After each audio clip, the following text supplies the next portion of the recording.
It was amazing to me how you can turn a square piece of flat paper into a three-dimensional, recognizable object. Just about every collage I have has a crane in it. Whether it has a kimono, it also has a crane. Whether it has a doll, it has a crane in it. Because that's where everything started for me. And plus, the crane has a very special meaning of peace and love. And I think that's really important in everyone's life. So I make a lot of cranes, which makes me happy.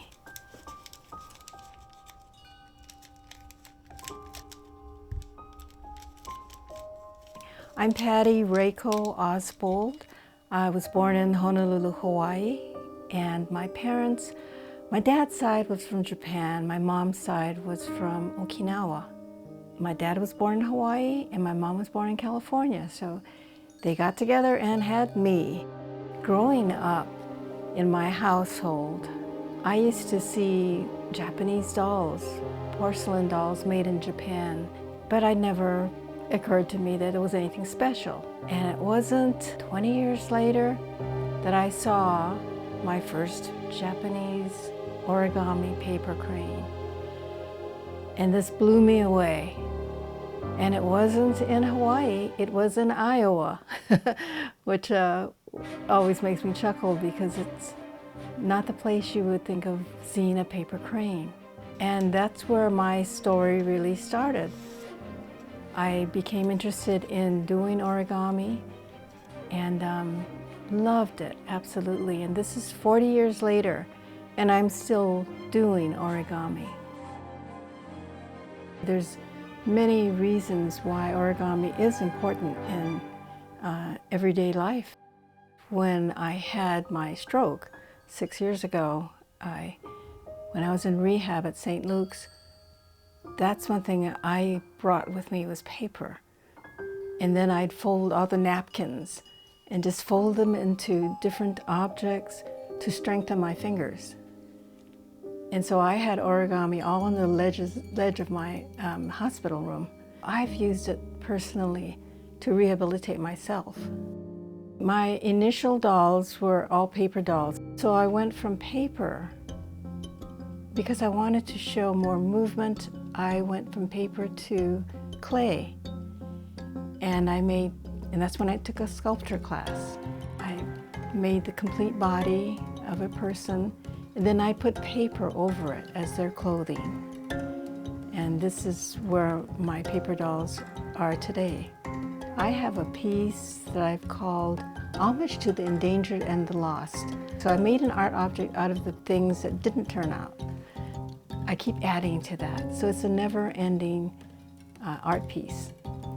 I enjoy going to different schools and when asked, and I will teach the kids how to do different things and show them what I have done and share with them my dolls and the meanings of them, as well as how to make a paper crane.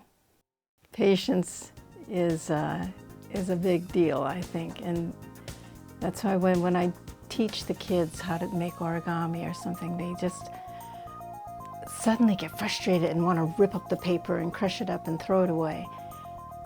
And I told them, no, you have to do it over and over and over again.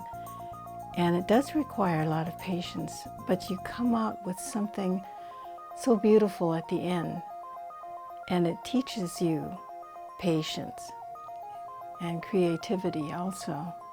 At the church I go to, we made 1,000 cranes.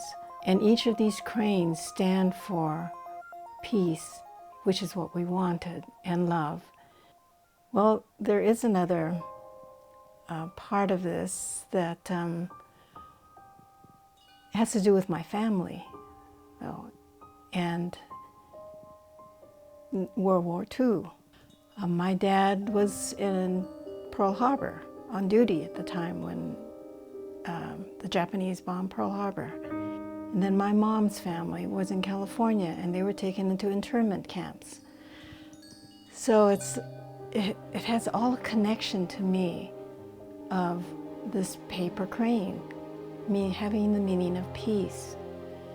They made paper cranes in the internment camps.